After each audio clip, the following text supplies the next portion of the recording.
What's up guys, it's Fake TV. Today we're doing a commentary on EXFL Tier 1 Spain. You join me on with the pole position lap time in the background, as I just talk about things that happened before the race. Everyone except from, I think, one or two drivers. Kyle was the only top driver who I think started on the medium tyres. Everyone else to the softs. But onto the lap itself, okay, I lost around a tenth in the first and second corners, but gained it back in turn 3. But already shows you how much time can be gained. But heading through turn 5 there, I believe, 4-4, pretty good gaining on my previous best provisional pole lap. Some couple congrats up, heading into the fast left-right, easiest to spin the car there. Yeah, heading into fast right-hander, but his fastest corner on the circuit, up to turn 3. And half a tenth up also. We're going to hairpin, another thing gain a lot of time from the all around it. Oh, quite actually more time actually. Coming in barely up my lap, but getting a good exit here. Almost a tenth up. We're coming through the chicane bar. Where I gain a bit of time on the exit, I believe. Almost a tenth up, exactly a tenth up now. To go into the final straight on the circuit, and just over a tenth up to go into P1, and that would be the pole position time until the end of the session. So you join us as we just go to the grid. So sure, instant control. Talk about affecting things in stream, but it doesn't really matter because the stream saves anyway, so I can always just go back into the stream to get clips. But anyway, lining up to the grid, starting from pole position here. My goal at the start of the race is just to get out of that 1 second window to the car behind. Because that 1 second window activates the DRS, driver reduction system, and if we're outside of that, then it's a lot harder for me to gain back on. Yeah, well, 3 lights, 4 lights, 5 lights, and lights out, and away we go. Very quick start to the light here. Give a decent getaway there. Wasn't very good in second gear, but the second phase was decent through there. Max is gaining, he could send it down here, but Nick is also eco behind. He's also approaching, so you don't want to go for that move and Nick McDougall on him. And you know, big collision there. Going through something happened over at the back. I think it was F1 Union at the back were spinning out, or maybe there was contact, I'm not too sure. Heading into turn 5 here. Very easy to lock up the front left through that corner, but we keep it clean. And see here we get a lot of time on Max. That's almost a tenth running through that corner, and another half a tenth through here. Yeah, we're just flying on the soft run so far. I did forget to turn my pressure down for the race, however. It did cut out me saying that on the beginning of the formation lap. So we need to get out of this DRS window fast, otherwise the car's just going to overheat. And overheating tires around Spain, it's just kind of game over. So we want that gap to exist before the tires start overheating. But although we did forget to turn the pressure down, making us overheat later on in the race, here we are absolutely flying. So it could be a blessing in disguise as we set the fastest lap of the Grand Prix. And fast forwarding until we're out of Max. Until Max is out of our DRS. So yeah, just coming at the final corner on lap 2. And we have made it out of Max's DRS just in time for DRS being enabled.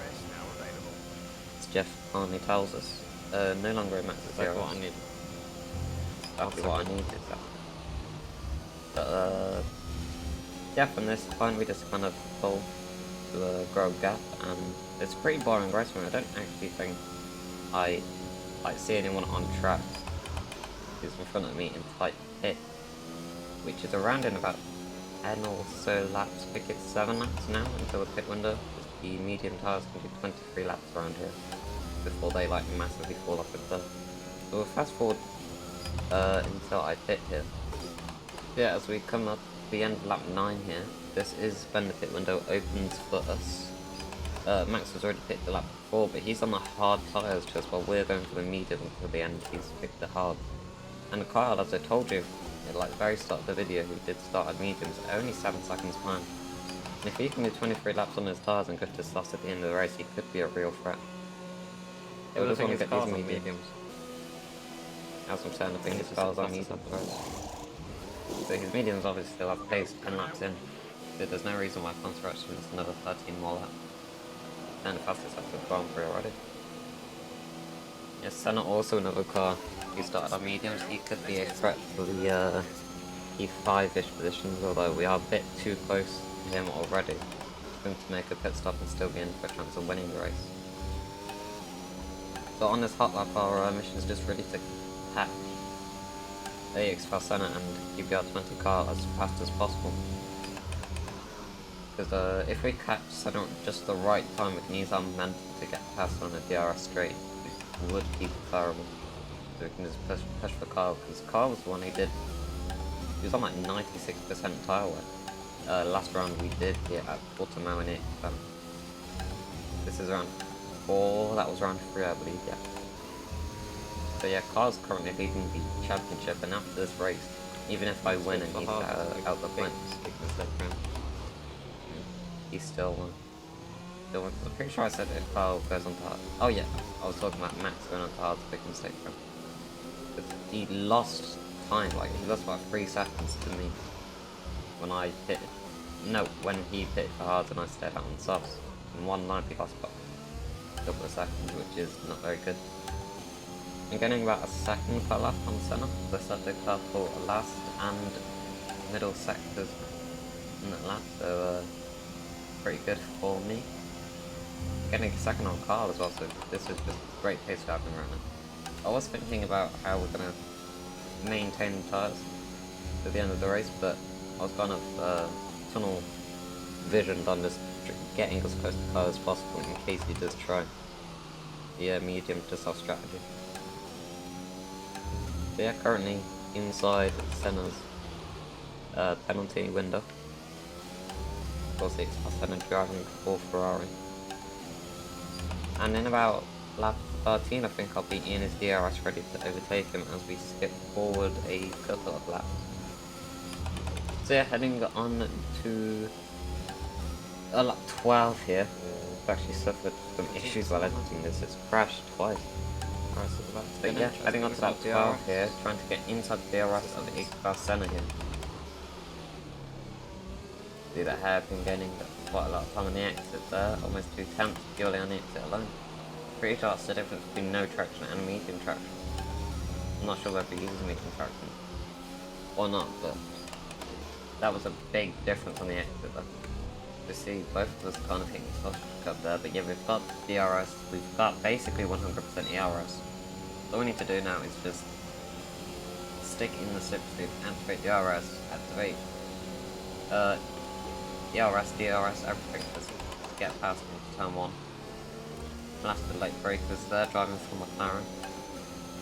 Like with for instance, but yeah, now we just need to make sure that we push out of the DRS the EXFL Senna here.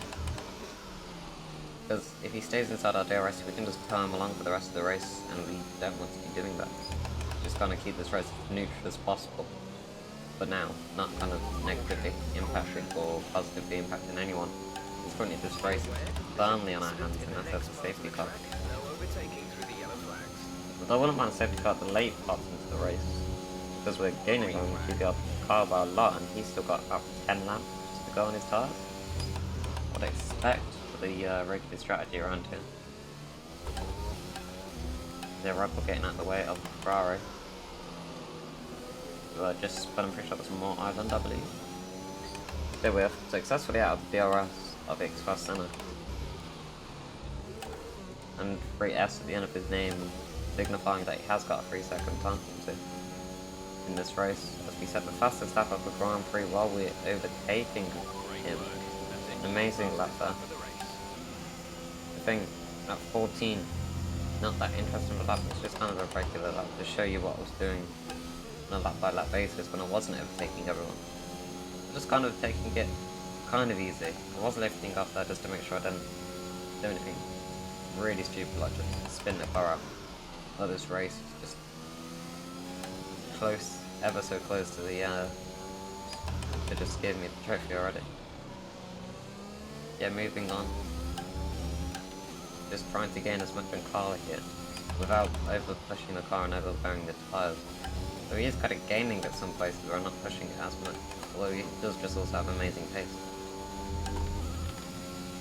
Not sure whether he's pushing to try and get the fastest lap or whether he's just pushing to try and make sure I don't gain on him too much. The top 3 all on mediums, but I'm the only one who has done a pit stop here. And again, I expect Carl has about 9 more laps on those tyres and look at that. Not 23 for the soft tyres. Gaining isn't as much before. I'm gaining about 3 tenths that lap. Or 6 tenths. Off my lap there, that is not a very good lap whatsoever. So this lap, I'm pretty sure we made some big inroads at the end of the start here. But even at the start of the lap, getting a tenth already.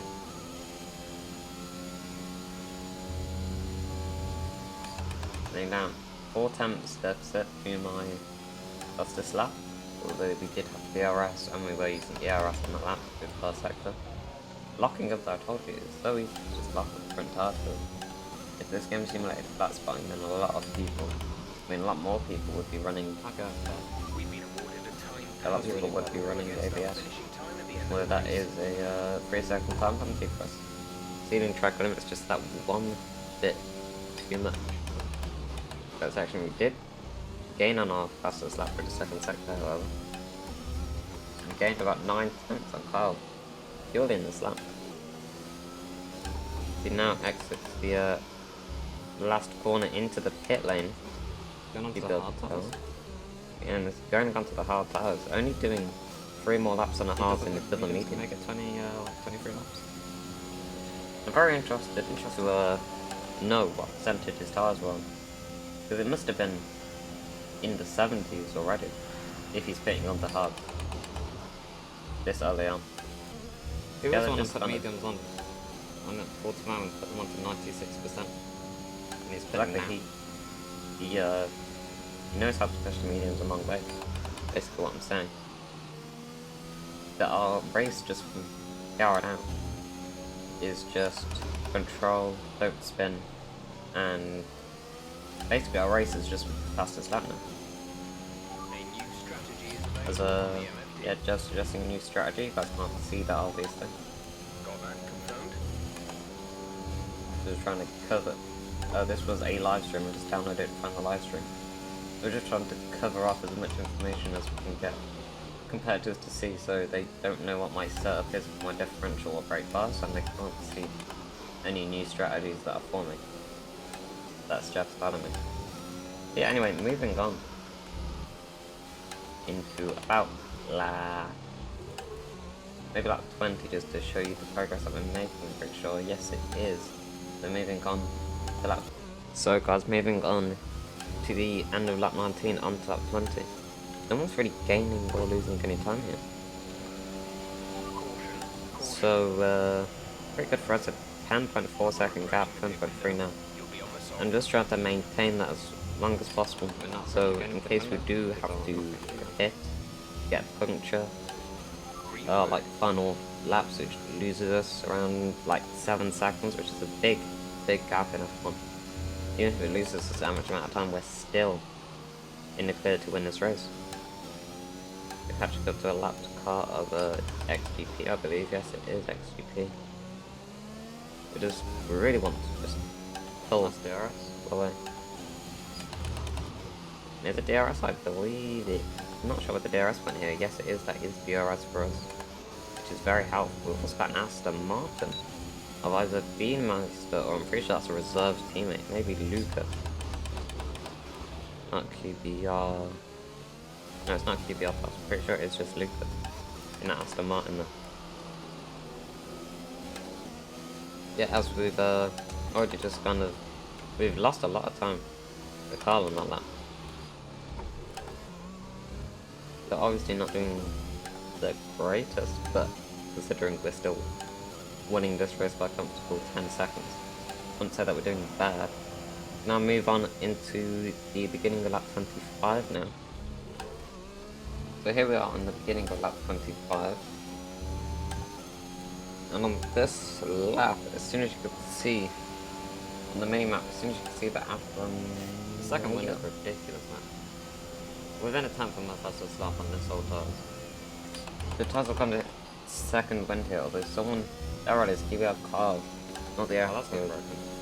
Not the Alfa Romeo Alfa Tauri side. It was my fastest lap on lap 25. Because you might think that my mediums are so dead that I can't push my fastest lap. But I definitely can. So here I am.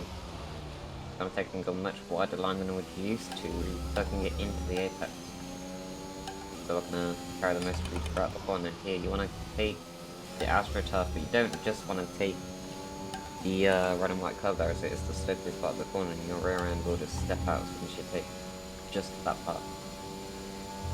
You're heading on purple sector, in 2 tenths compared to my first sector, which means for a net and grip improvement over my current fastest lap, but we really want to nail this last sector. Just to make sure that I can get the fastest lap.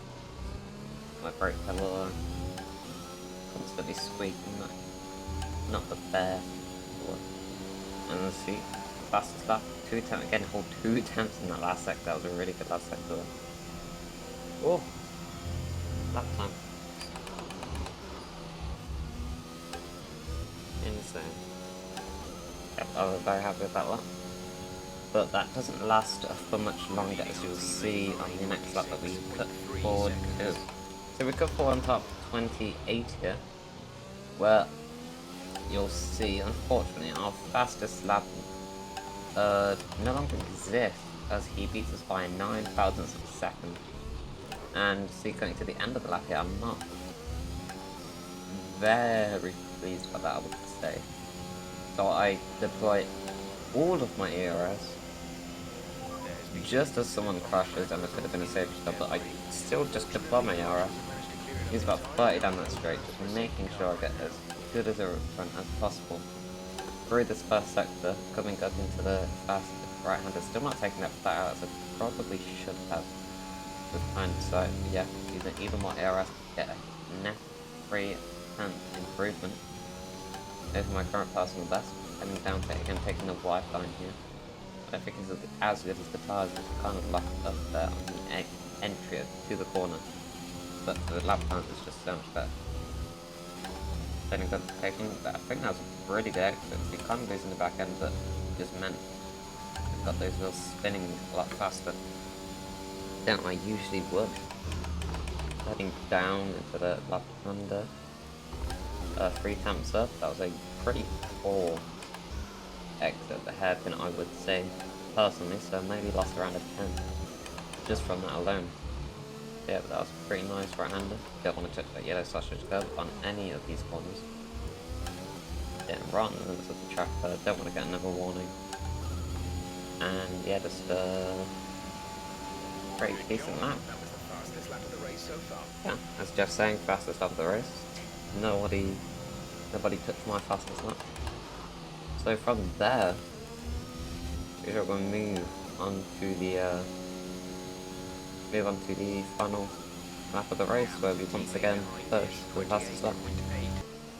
As you can see now, sack the final lap here, just going for the chicane, making sure I get as good as an exit as possible, really extending the final corner just so we have more time to accelerate, using all of the air. So I want to be at the end of this lap on 0 battery charge. Just push fully for the fastest lap. Approaching the braking zone, deactivating the ERS. Not a great apex, but I feel like that second part was a lot better. Lifting off a touch there, it's definitely just a much better run through that corner. Pretty sure it's still going to be a red sector. Yes, it is, barely. So I can definitely still improve. I just need to take some of the middle sector corners a bit better. It's going to be hard, because I thought my middle sector was pretty good, and I actually think that corner was a lot worse than the previous fastest lap, with the tyres about 5 laps or more worn than they were when I did that lap. So it's all going to come down to the ERS usage. I believe taking a really good apex through there. I want to be as much inside as possible. basically.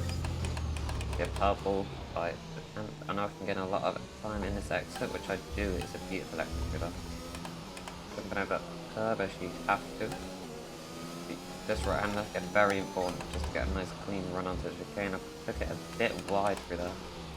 Didn't matter too much as it's still got the racing line for its chicane. Moving on, just using all my ERS when I know that the rear end is going to snap out. That's the fastest lap. Jeff, he wants his pizza. And I actually distracted Kyle. Apparently. Yes! I'm not 100% buying that. But apparently he was going to get the fastest lap. But yeah, as you can see, very happy about that. Instincts in my chat. I didn't overtake anyone. I mean, no, I overtook one car on track. So that was It's boring but satisfying. Yeah, boring but Crossing that satisfying. line. I'm pretty sure. If I pole position, fastest lap, P1, that's a Grand Slam. Grand Slam right there. Possibly my first in EXFL, and also that was my 40th ever race in EXFL, and also my 20th pole position, meaning that I've got a perfect 50-50 ratio between being on pole position for a race. Yeah, that is a win for yours truly.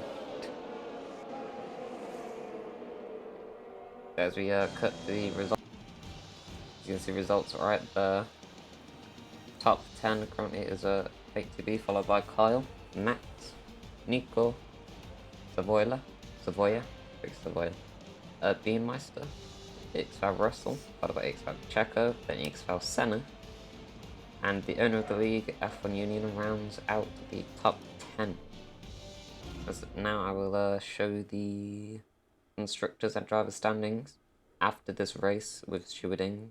Although stewarding did not affect any of the top 3 people's positions during the race. So looking at a driver standings here, you can see that I'm 16 points behind Kyle, and Nick is 18 points behind me, so it's a very close championship just after 4 rounds. And I think that I can really go for the title here if I just pull off drives like that. Because it's about strategy, but purely I think my pace is the strongest currently out of anyone in EXFL. And the Constructors' Championship here, McLaren, our team leads by 9 points over Mercedes, who are, I mean, personally, I think they're most likely to win the standings here. The Constructors. AlphaTauri, Alfa Romeo tied on points, and not that far behind, to be honest. And Red Bull, only 40 points behind, which in the Constructors is not that big of a gap, so the Constructors here is very close, but whether it's in real life or in the game, you'll always see Haas in P10. Fun fact. Anyway, that wraps up today's video. If you liked the video, make sure to leave a thumbs up and consider subscribing. That would be very nice. But yeah, hope you enjoyed the video, and I'll see you in the next one. Adios.